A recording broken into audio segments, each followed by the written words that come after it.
Olá, sejam todas e todos muito bem-vindas e bem-vindos ao meu canal. Que bom ter a tua companhia aqui para a gente pensar algumas coisas referentes ao nosso mundo interno, à nossa saúde mental. E hoje a minha conversa com você é sobre os nossos padrões de repetição. Por que nós fazemos o que nós fazemos? Por que estamos vivendo da maneira que estamos vivendo? É muito importante a gente parar um pouco para pensar sobre isso, porque às vezes a nossa vida está pesada, a gente está incomodado com algumas coisas, a gente não sabe exatamente o que e por que, exatamente porque a gente não para pensar. E acredito que em boas mudanças, acredito mesmo. E acredito que essas boas mudanças, elas estão sempre atreladas à nossa coragem, inclusive, à nossa disposição de responder algumas perguntas, algumas inclusive bastante simples, como, por exemplo, quais são os meus valores? Sobre quais bases eu tenho construído a minha vida, quais princípios que eu elegi como fundamentais para construir a minha história. Essas perguntas, quando não são negadas e são encaradas, elas podem gerar movimentos de transformação. E para responder essa pergunta, então, a gente precisa entender que elas são simples na maneira de se perguntar, mas elas requerem uma elaboração bastante profunda e até histórica de nós mesmos. Por quê? Porque nós não chegamos a esse mundo como uma folha limpa onde nada está escrito. Não. Nós, desde o ventre, nós já vamos recebendo informações e nós vamos crescendo, e os nossos pais, nossos cuidadores, professores vão nos passando valores, vão passando educação, assim como manias, hábitos familiares, posicionamentos políticos, religiosos, tipo de comida, tipo de música, tudo. A gente cresce no meio e o meio nos condiciona. Nós somos seres formados pelo nosso meio. E quando a gente chega, geralmente na adolescência, a gente começa então a questionar alguns valores, algumas ideias, alguns hábitos que foram ensinados para nós e alguns, inclusive, foram ensinados como irrevogáveis, como inquestionáveis. Ou seja, as nossas primeiras crenças não são nossas, são dos outros. Os outros geram padrões em nós. E claro que, na maioria dos casos, com boas intenções, com a intenção do cuidado, de nos dar direcionamentos e posicionamentos importantes na vida. E algumas coisas são de fato boas para nós, outras trazem alguns problemas, geram algumas questões, por isso que é tão importante a gente parar para se conhecer, para se criticar, para saber o que é que eu vou fazer com tudo isso que foi me ensinado. O que é que eu vou fazer, como que eu construo a minha vida com tudo isso que foi passado até mim. Você pode ser mais velho, ser mais velha e acha que, mas agora eu vou fazer isso? Sim, porque sempre é tempo, sempre é dia da gente olhar para trás e a gente refazer a nossa vida, se a gente está insatisfeito, para que o nosso dia de amanhã seja diferente. Sem ficar responsabilizando outros, sem ficar terceirizando a responsabilidade dos outros e deixando na mão dos outros, de outras pessoas, a nossa própria felicidade. Existe uma frase do Jean-Paul Sartre que eu acho bem interessante, até um pouco pesada num primeiro momento, eu cito ela bastante, e a frase diz assim: hoje já não importa o que fizeram com você, o que importa é o que você vai fazer com aquilo que fizeram com você. O nome disso é também autoconhecimento.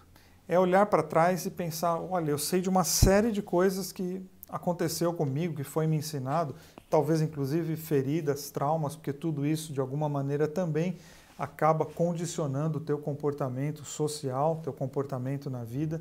E às vezes a gente fica preso muito a essas coisas que foram feitas a nós lá atrás. Então a frase parece cruel, né? Não importa o que fizeram com você. Não, é claro que importa, tanto é que está machucando, tanto é que está doendo. É o não importa no sentido de não perca o seu tempo, não dê importância para aquilo que foi, mas sim dê importância e tempo e invista sua emoção, seu emocional no que você pode fazer com isso. Porque o passado é um fato histórico, não tem como a gente mexer nisso, o que a gente tem é o hoje e a gente tem que saber então lidar com as nossas questões hoje, com esse dia que se chama hoje. Estou falando com você então nesse momento sobre liberdade, que é o destino de todas as pessoas. A gente quer muito ser livre, talvez a gente confunda liberdade com fazer o que dá na telha, e liberdade para um caminho da filosofia, inclusive para o próprio Sartre, é a responsabilidade do ser humano de tomar decisões, inclusive com aquilo que foi feito a nós. Quer dizer, eu não tenho controle sobre tudo que fazem e falam de mim, não. Mas tudo que chega a mim eu preciso dar uma resposta. Liberdade no sentido de que eu estou sempre respondendo à vida. Eu tomo decisões com aquilo que chega até mim, com aquilo que a vida me apresenta. Assim como eu sou livre para mudar. Eu não preciso ficar preso dentro dos condicionamentos que foram impostos a mim. Eu posso extravasar, eu posso ir além das margens, eu posso transbordar. Eu não preciso ficar refém de tudo aquilo que já vivi. E algo que é muito importante para que essa mudança aconteça, e aí eu peço ajuda agora aqui do Paulo Freire, porque ele tem um conceito muito interessante, que é o conceito da queixa-lamento e a queixa-reclamação. E ele explica isso de uma maneira bastante pedagógica e é mais ou menos assim.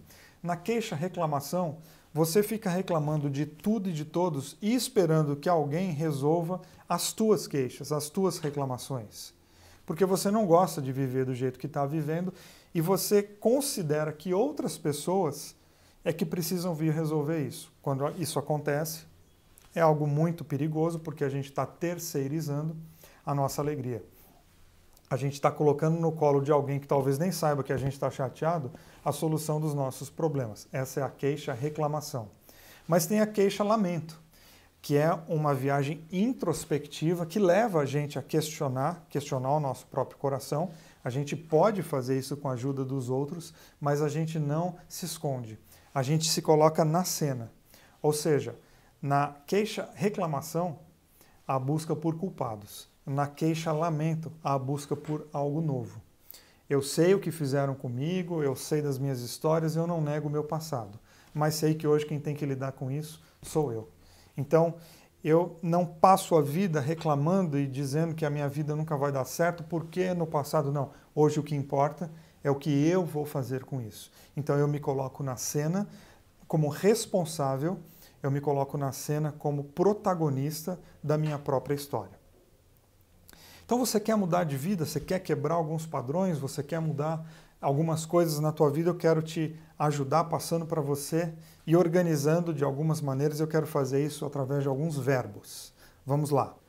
Primeiro verbo, conhecer.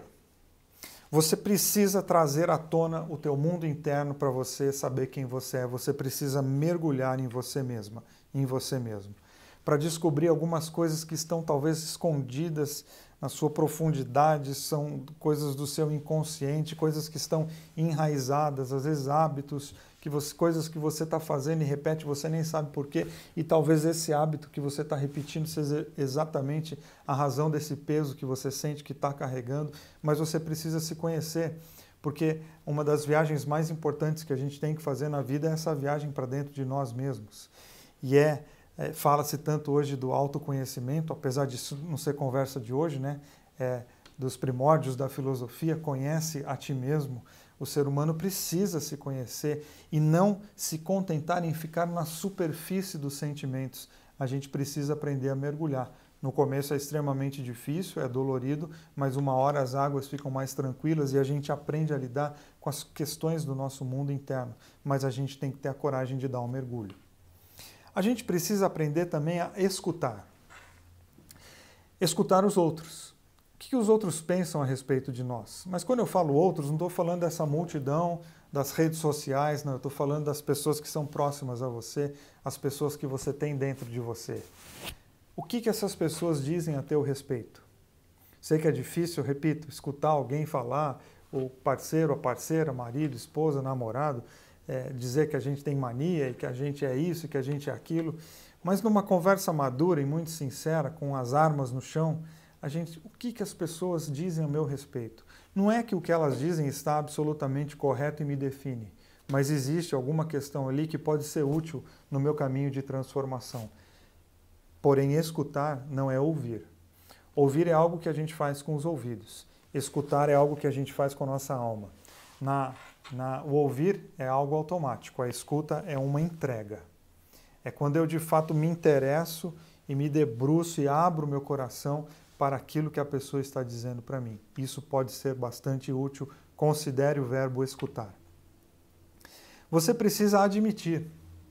Qual foi a última vez que você admitiu que você está errado, que você está errada? Qual foi a última vez que você reconheceu um vício, uma mania? Qual foi a última vez que você exerceu a humildade de dizer, eu estou errado? Como é difícil, né? Tem uma pergunta, dessas perguntas que são aparentemente simples, mas fundamentais para a nossa mudança, uma pergunta sugerida pelo Freud, eu também já utilizei ela muitas vezes e utilizo muito no meu consultório. E a pergunta dele é a seguinte: qual é a sua responsabilidade na desordem da qual você se queixa?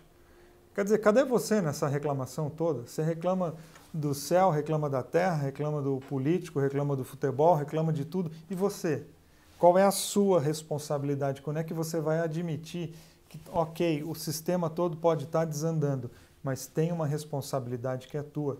E assumir responsabilidades não tem que ser motivo de vergonha, mas sim de maturidade. Isso é uma virtude, eu preciso admitir. E eu preciso também aprender a quebrar minhas manias, quebrar meus vícios, quebrar os meus padrões. Como? Aí é na prática, aí é no dia a dia. Alguns exercícios emocionais, eles são igual aos exercícios físicos, de ir para a academia e fazer exercícios de repetição. A gente só consegue quebrar alguns dos nossos hábitos exatamente vivendo a vida e atento a tudo aquilo que a gente está fazendo e quando faz, automaticamente, espontaneamente, instantaneamente, naquele momento, já conseguir olhar para si mesmo e mesmo até com vergonha pensar, eu fiz de novo, mas estou atento porque fiz de novo. Mas na próxima eu quero quebrar e a gente precisa aprender então a levar a sério essa questão de tomar decisões e não deixar isso para depois. Não, eu preciso no meu dia a dia, nas coisas simples, tentar ao menos quebrar os meus padrões de repetição. E por que que isso é tão difícil? Você pode estar se perguntando. Porque a gente vai falando aqui, vai organizando, eu escolhi alguns verbos para te ajudar, você pode inclusive pegar outros verbos, outras palavras que podem te ajudar, é uma maneira pedagógica da gente organizar algumas coisas na nossa vida. Por que é tão difícil? Porque nós estamos falando aqui da gente sair da nossa zona de conforto. Outra palavra bastante comum, um conceito bastante popular, eu estou na minha zona de conforto. O que é a zona de conforto? É exatamente o lugar onde a gente sustenta as nossas omissões. É o lugar onde a gente patrocina a nossa procrastinação, de deixa para lá ou deixa para depois, um outro dia eu faço isso, e a gente vai justificando o nosso modo de operar, porque dentro da nossa zona de conforto tem uma outra zona que eu chamo de zona de segurança teórica. O que é isso? São as explicações que nós damos para justificar os nossos hábitos. A gente tem tudo explicadinho, eu sou assim por causa disso, eu faço assim por causa daquilo, eu estou vivendo assim porque a gente organiza, a gente sistematiza os nossos hábitos para justificar as nossas emoções e para sustentar a gente no mesmo lugar. Ou seja, a gente gasta um tempão da nossa vida construindo justificativas, elaborando teorias, ao invés de usar esse mesmo tempo indo atrás de mudança, indo atrás de ideias e de questões que podem, de fato, nos ajudar a mudar a nossa vida e quebrar os nossos hábitos. Então você quer mudar de vida, você quer mudar de hábitos, você quer fazer de outra maneira, coloque os seus velhos argumentos no chão. A gente precisa se despir das coisas que estão nos sustentando no mesmo lugar, porque se a gente não fizer isso, a gente vai continuar do mesmo jeito. Não adianta reclamar que o mundo inteiro não muda, que a família toda não muda, que ninguém muda, se você não tem coragem de trocar de roupa existencial, de trocar os seus valores, questionar a maneira como você está vivendo. E por que que a gente também não faz isso? Por causa da insegurança, porque a novidade, ela geralmente traz para nós insegurança. É claro, se eu faço uma coisa repetidamente há 10 anos, por mais que eu não goste, eu já sei fazer, eu já sei reagir, eu já sei me proteger, aí de repente a gente vem e coloca algo novo. Esse algo novo dá para nós insegurança. Mas aí vem outra pergunta. Você quer o risco do novo ou o tédio dos seus hábitos atuais? O que você quer? Patrocinar essa monotonia, essa mesmice, esses mesmos vícios, esses mesmos hábitos e manter o padrão? Ou você quer o risco de algo diferente? A gente precisa aprender a criar coragem para arriscar. Vai dar insegurança? Vai, porque a novidade traz para nós insegurança.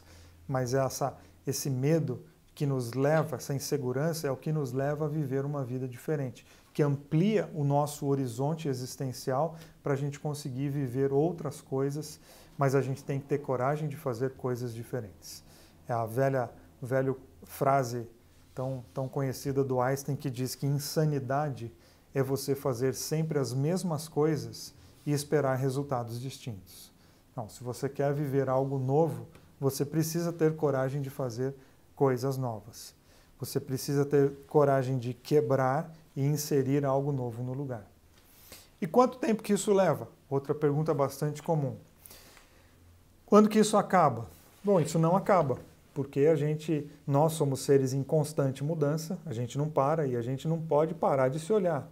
A gente não pode parar de ver os nossos novos hábitos, porque eu posso abandonar um hábito ruim e adquirir um novo que também com o tempo pode se mostrar ruim.